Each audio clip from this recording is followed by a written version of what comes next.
Hi hello ಎಲ್ಲ ರಾಜ್ಯ ಸರ್ಕಾರಿ ನೌಕರರಿಗೆ ಮತ್ತು ಪಿಂಚಣಿದಾರರಿಗೆ ನಮಸ್ಕಾರ. ಸ್ನೇಹಿತರೆ, ಇವತ್ತಿನ ಒಂದು ವಿಡಿಯೋದಲ್ಲಿ ಸರ್ಕಾರಿ ನೌಕರರಿಗೆ ಇಂಪಾರ್ಟೆಂಟ್ ಆಗಿರುವಂಥ ಒಂದು ಅಪ್ಡೇಟ್ ಬರ್ತಾ ಇರುವಂಥದ್ದು, ಕರ್ನಾಟಕ ಸರ್ಕಾರದ ಕಡೆಯಿಂದ ರಜಾ ನಿಗದೀಕರಣಕ್ಕೆ ಸಂಬಂಧಿಸಿದಂತೆ ಒಂದು ಅಧಿಕೃತವಾಗಿರುವಂತಹ ಆದೇಶವನ್ನು ಹೊರಡಿಸಲಾಗಿದೆ. ಸೊ ಹಾಗಾದರೆ ಏನಿದೆ ಈ ಒಂದು ಆದೇಶದಲ್ಲಿ, ಯಾವ ರೀತಿಯಾಗಿ ರಾಜ್ಯ ಸರ್ಕಾರಿ ನೌಕರರಿಗೆ ತುಂಬ ಇಂಪಾರ್ಟೆಂಟ್ ಆಗಿರುವಂಥ ಅಪ್ಡೇಟ್ ಬಂದಿದೆ ಮತ್ತು ಯಾವೆಲ್ಲ ಸ್ಟೆಪ್ಸ್ಗಳನ್ನು ಸರ್ಕಾರಿ ನೌಕರರು ತೆಗೆದುಕೊಳ್ಳಬೇಕಾಗುತ್ತೆ ಈ ಒಂದು ನಿಟ್ಟಿನಲ್ಲಿ, ಈ ಎಲ್ಲ ಒಂದು ವಿಷಯಗಳಿಗೆ ಸಂಬಂಧಿಸಿದಂತೆ ಇವತ್ತಿನ ಒಂದು ವಿಡಿಯೋದಲ್ಲಿ ನಾವು ಡೀಟೇಲ್ ಆಗಿ ತಿಳಿದುಕೊಳ್ಳೋಣ. ಸೊ ಹಾಗಾಗಿ ವಿಡಿಯೋನ ಕೊನೆವರೆಗೂ ನೋಡಿ ಮತ್ತು ಚಾನಲ್ಗೆ ಇನ್ನೂ ಸಬ್ಸ್ಕ್ರೈಬ್ ಆಗಿಲ್ಲ ಅಂದರೆ ದಯವಿಟ್ಟು ಸಬ್ಸ್ಕ್ರೈಬ್ ಮಾಡ್ಕೊಳ್ಳಿ.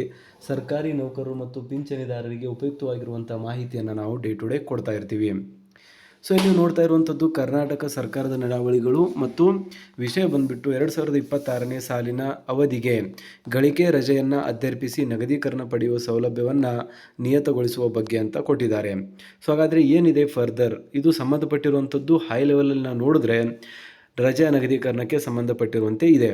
ಸೊ ಹಾಗಾದರೆ ಏನಿದೆ ಕಂಪ್ಲೀಟ್ ಆಗಿರುವಂಥ ಡೀಟೇಲ್ಸ್, ಯಾವ ರೀತಿಯಾದಂಥ ಒಂದು ಮಾಹಿತಿಯನ್ನು ಕೊಟ್ಟಿದ್ದಾರೆ ಅಂದರೆ, ಮೇಲೆ ಓದಲಾದ ದಿನಾಂಕ 17/1/2025 ಆದೇಶದಲ್ಲಿ 2025ನೇ ಸಾಲಿನ ಬ್ಲಾಕ್ ಅವಧಿಗೆ ಕರ್ನಾಟಕ ನಾಗರಿಕ ಸೇವಾ ನಿಯಮಾವಳಿ ನಿಯಮ 118(2) ಅನ್ವಯ ಗಳಿಕೆ ರಜೆ ಅಧ್ಯರ್ಪಿಸಿ ನಗದೀಕರಣ ಪಡೆಯಲು ಅವಕಾಶ ಕಲ್ಪಿಸಲಾಗಿತ್ತು.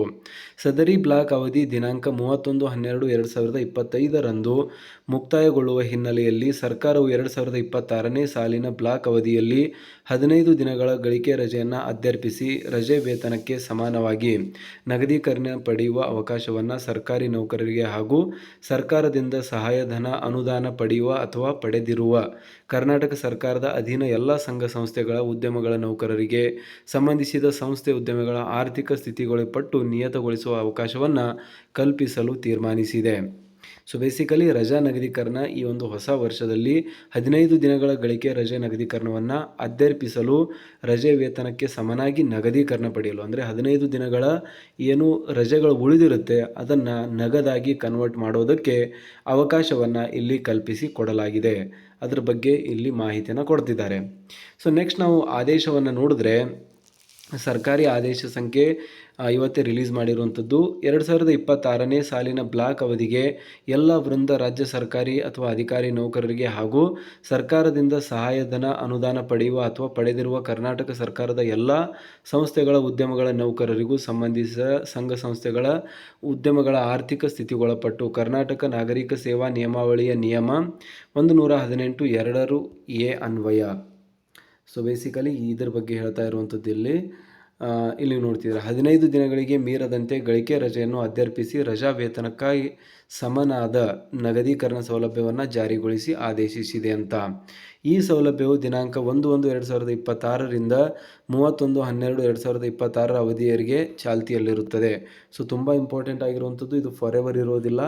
ಇದಕ್ಕೆ ಒಂದು ಟೈಮ್ ಪೀರಿಯಡನ್ನು ಕೊಟ್ಟಿದ್ದಾರೆ. ಈ ಒಂದು ಅವಧಿಗೆ ಮಾತ್ರ ಇದು ಸೀಮಿತವಾಗಿರುತ್ತೆ. ಅಂದರೆ ಲಾಸ್ಟ್ ಡೇಟ್ ಬಂದ್ಬಿಟ್ಟು 31/12/2026 ಅವಧಿಯಲ್ಲಿರುತ್ತದೆ. ಈ ಸೌಲಭ್ಯವನ್ನು ಎಲ್ಲ ವೃಂದದ ಅರ್ಹ ಸರ್ಕಾರಿ ಅಧಿಕಾರಿ ನೌಕರರು 1 ತಿಂಗಳ ಮುಂಚಿತವಾಗಿ ಮನವಿ ನೀಡಿ ಅವರ ಇಚ್ಛೆಯ ಯಾವುದೇ ತಿಂಗಳಿನಲ್ಲಿ 15 ದಿನಗಳ ಗಳಿಕೆ ರಜೆ ನಗದೀಕರಣ ಸೌಲಭ್ಯ ಪಡೆಯಬಹುದಾಗಿದೆ. ಸೊ ಈ ಒಂದು ರಜಾ ನಗದೀಕರಣ ಸೌಲಭ್ಯವನ್ನು ಪಡಿಬೇಕಂದ್ರೆ ಕನಿಷ್ಠ 1 ತಿಂಗಳ ಮುಂಚೆ ತಾವು ಒಂದು ಮನವಿಯನ್ನು ಸಲ್ಲಿಸಬೇಕಾಗುತ್ತದೆ. ಆ ಒಂದು ಮಾಹಿತಿಯನ್ನು ಇಲ್ಲಿ ಕೊಟ್ಟಿದ್ದಾರೆ. ಇದಾದ ಮೇಲೆ ಫರ್ದರ್ ಕಂಟಿನ್ಯೂ ಹೇಳ್ತಾ ಹೋಗ್ತಾರೆ. ಇದ್ರ ಬಗ್ಗೆ ಒಂದು ಹೆಚ್ಚಿನ ಮಾಹಿತಿಯನ್ನು ನೆಕ್ಸ್ಟ್ ಒಂದು ಪೇಜಲ್ಲಿ ನಾವು ನೋಡಿದ್ರೆ, ಗಳಿಕೆ ರಜೆ ನಗದೀಕರಣಕ್ಕೆ ಮಂಜೂರಾತಿ ನೀಡುವ ಆದೇಶವನ್ನು ಯಾವುದಾದರೂ ಕಾರಣದಿಂದ ನಿಗದಿತ ಬ್ಲಾಕ್ ಅವಧಿಯಲ್ಲಿ ಹೊರಡಿಸಲು ಸಾಧ್ಯವಾಗದಿದ್ದರೆ ಸಂಬಂಧಿತ ಪ್ರಾಧಿಕಾರವು ಅಂತಹ ಆದೇಶವನ್ನು ಬ್ಲಾಕ್ ಅವಧಿ ಮುಕ್ತಾಯಗೊಂಡ ನಂತರವೂ ಹೊರಡಿಸಬಹುದು. ಆದರೆ ಗಳಿಕೆ ರಜೆ ನಗದೀಕರಣದ ಆರ್ಥಿಕ ಪ್ರಯೋಜನವನ್ನು ಸಂಬಂಧಿತ ಆರ್ಥಿಕ ವರ್ಷವು ಅಂತ್ಯಗೊಳ್ಳುವ ಮುನ್ನ ಪಡೆಯತಕ್ಕದ್ದು.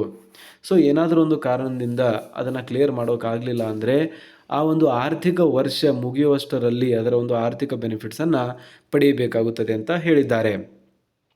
ಗೆಜೆಟೆಡ್ ಅಧಿಕಾರಿಗಳ ಗಳಿಕೆ ರಜೆ ನಗದೀಕರಣಕ್ಕೆ ಸಂಬಂಧಿಸಿದಂತೆ 2026ನೇ ಸಾಲಿನ ಗಳಿಕೆ ರಜೆ ನಗದೀಕರಣ ಸೌಲಭ್ಯ ಮಂಜೂರಾತಿ ಉದ್ದೇಶಕ್ಕಾಗಿ ಮಾತ್ರ HRMSನಲ್ಲಿ ಲಭ್ಯವಿರುವಂತೆ ಅಧಿಕಾರಿಗಳ ಗಳಿಕೆ ರಜೆ ಲೆಕ್ಕಾಚಾರದ ಆಧಾರದ ಮೇಲೆ ನಗದೀಕರಣವನ್ನು ಮಂಜೂರು ಮಾಡಲು ಸಕ್ಷಮ ರಜೆ ಮಂಜೂರಾತಿ ಪ್ರಾಧಿಕಾರಗಳು ಕ್ರಮವಹಿಸತಕ್ಕದ್ದು ಮತ್ತು ಲೇಖಪಾಲಕರು ಲೆಕ್ಕಾಚಾರದ ಬಗ್ಗೆ ಯಾವುದೇ ವ್ಯತ್ಯಾಸವನ್ನು ತಿಳಿಸಿದ್ದಲ್ಲಿ ಅದನ್ನು ಸರಿಪಡಿಸುವ ಮತ್ತು ಅದರನ್ವಯ ಆರ್ಥಿಕ ಸೌಲಭ್ಯಗಳಿಗೆ ಮಾತ್ರ ಅರ್ಹವಾಗುವ ಪರಿಸ್ಥಿತಿಗೊಳಪಟ್ಟು ಮಂಜೂರು ಮಾಡತಕ್ಕದ್ದು. ಮುಂದುವರಿದು ಕರ್ನಾಟಕ ನಾಗರಿಕ ಸೇವಾ ನಿಯಮಾವಳಿಗಳ ನಿಯಮ 118ರಲ್ಲಿ ನಿಗದಿಪಡಿಸಿರುವ ಗಳಿಕೆ ರಜೆ ನಗದೀಕರಣ ನಿಯಂತ್ರಣಕ್ಕೆ ಸಂಬಂಧಿಸಿದ ಇತರೆ ಷರತ್ತುಗಳು ಅನ್ವಯವಾಗುತ್ತವೆ. ಕರ್ನಾಟಕ ರಾಜ್ಯಪಾಲರ ಆದೇಶಾನುಸಾರ ಮತ್ತು ಅವರ ಹೆಸರಿನಲ್ಲಿ ಅಜಯ್ ಎಸ್ ಕೋರ್ಡೆ, ಸರ್ಕಾರ ಅಧೀನ ಕಾರ್ಯದರ್ಶಿ, ಆರ್ಥಿಕ ಇಲಾಖೆ ಸೇವೆಗಳು 1. ಸೊ ಬೇಸಿಕಲಿ ಈ ಒಂದು ಮಾಹಿತಿಯನ್ನು ನೀವು ನೋಡ್ತಾ ಇರುವಂಥದ್ದು ಗಳಿಕೆ ರಜೆ ನಗದೀಕರಣಕ್ಕೆ ಸಂಬಂಧಪಟ್ಟಂತೆ ಸರ್ಕಾರದ ಕಡೆಯಿಂದ ಅಧಿಕೃತವಾಗಿರುವಂಥ ಒಂದು ಆದೇಶವನ್ನು ಹೊರಡಿಸಲಾಗಿದೆ. ಸೊ ಯಾರೆಲ್ಲ ಗಳಿಕೆ ರಜಾ ನಗದೀಕರಣವನ್ನು ಈ ಒಂದು ಸೌಲಭ್ಯವನ್ನು ಅಥವಾ ಅವರ ಒಂದು EL ಅನ್ನು ಎನ್ಕ್ಯಾಶ್ ಮಾಡೋದಕ್ಕೆ ವೇಟ್ ಮಾಡ್ತಾ ಇದ್ದೀರಾ, ಅವರಿಗೆ ಇವಾಗ ಅವಕಾಶ ಕೊಟ್ಟಿದ್ದಾರೆ. ಸೊ 15 ದಿನಗಳ EL ಅನ್ನು ಇಲ್ಲಿ ಎನ್ಕ್ಯಾಶ್ ಮಾಡೋದಕ್ಕೆ ಅವಕಾಶವನ್ನು ಕಲ್ಪಿಸಲಾಗಿದೆ. ಸೊ ಈ ಒಂದು ಮಾಹಿತಿಯನ್ನು ದಯವಿಟ್ಟು ಎಲ್ಲರ ಜೊತೆ ಶೇರ್ ಮಾಡಿ. ಇದರ ಬಗ್ಗೆ ಹೆಚ್ಚಿನ ಡೀಟೇಲ್ಸ್ಗಾಗಿ ನಮ್ಮ ಒಂದು ಚಾನಲ್ನ ಸಬ್ಸ್ಕ್ರೈಬ್ ಮಾಡ್ಕೊಳ್ಳಿ.